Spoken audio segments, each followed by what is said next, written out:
Hello everyone, welcome to English Shorthand classes. Exercise 24. Get ready for the dictation. Start.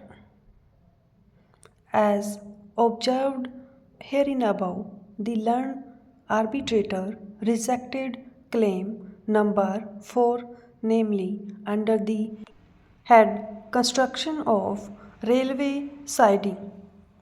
The award declared by the learned arbitrator came to be confirmed by the learned Commercial Court, Jaipur, in an application under Section 34 of the Arbitration and Conciliation Act. Feeling aggrieved, the respondent preferred an appeal under Section 37 of the Arbitration Act before the Commercial Appellate Court Division Bench of the High Court of Rajasthan at Jaipur.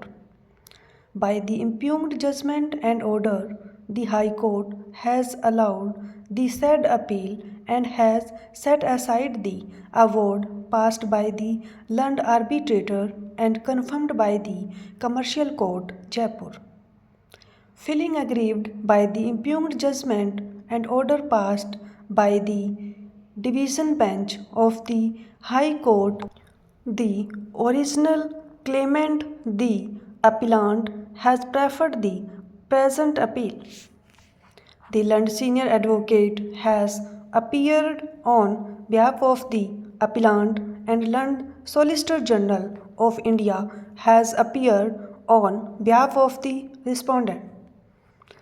The learned senior advocate appearing on behalf of the appellant has vehemently submitted that in the facts and circumstances of the case, the High Court ought not to have interfered with the concurrent findings of the learned sole arbitrator and the learned Commercial Court under Section 34 of the Arbitration Act by giving an alternate construction to the CMDA. It is vehemently submitted that by passing the impugned judgment and order, the High Court has exceeded in its jurisdiction in interfering with the award passed by the learned arbitrator confirmed by the learned Commercial Court while exercising the powers under Section 37 of the Arbitration Act. It is further submitted by the learned senior advocate appearing on behalf of the appellant that under Section 37 of the Arbitration Act, the scope of judicial inquiry is narrow and does not entail giving on construction to the contract. It is submitted by disturbing the findings. The High Court has gone beyond the limited scope of inquiry planned under Section 37 of the Arbitration Act. It is further submitted by the learned senior advocate appearing on behalf of the appellant that the Division Bench of the High Court has failed to appreciate that the interpretation made by the learned sole arbitrator on the clauses of CMDA was plausible interpretation and therefore the same should be allowed. In spite of his above submissions, the learned senior advocate has heavily relied upon the decisions of this court in the cases of Associate Builders versus Delhi Development Authority, Steel Authority of India Limited versus Gupta Brothers Steel Tubes Limited and the recent decision of this court in the case of Sayong Engineering and Construction Company Limited versus National Highways Authority of India reported in 2019 SCC Online SC 677. It is further submitted by the learned senior advocate appearing on behalf of the appellant that admittedly there was a delay of 21 months in supply of coal, which was due to the force measures, as there was a delay in obtaining the forest clearance and environmental clearance.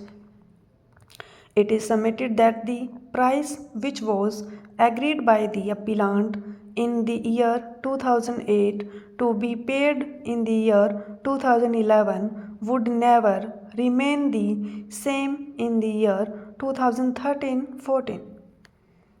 It is submitted that, therefore, though the commencement date as per CMDA was extended due to an admitted fact of force majeure to 25/3/2013, the commencement date would remain as the date defined under the CMDA, and therefore the price escalation ought to be considered from that date.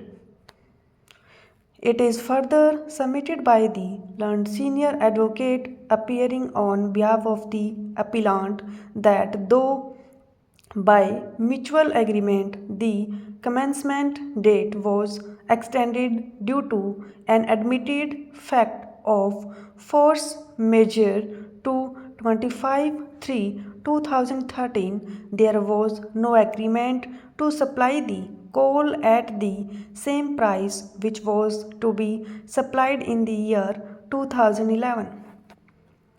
It is submitted that there is a specific clause 4.5 which allows extension of commencement date in cases of force majeure. However, no such corresponding clause has been provided in clause 4.5.3, which is a clause for price escalation.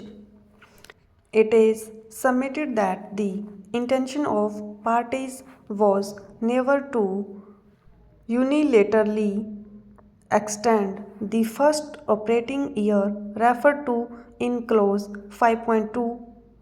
It is submitted that, therefore, the price escalation has to be necessarily applied from the contractually stated date. It is submitted that in any case the interpretation by the learned arbitrator was plausible and as such was equitable also.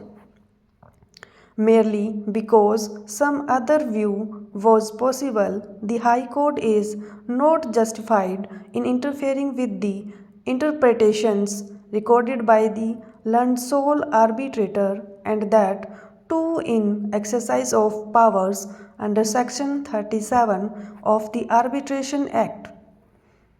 It is submitted that the interpretation of the relevant clauses with respect to claim number 1 was actually in consonance with the relevant clauses of the CMDA stop.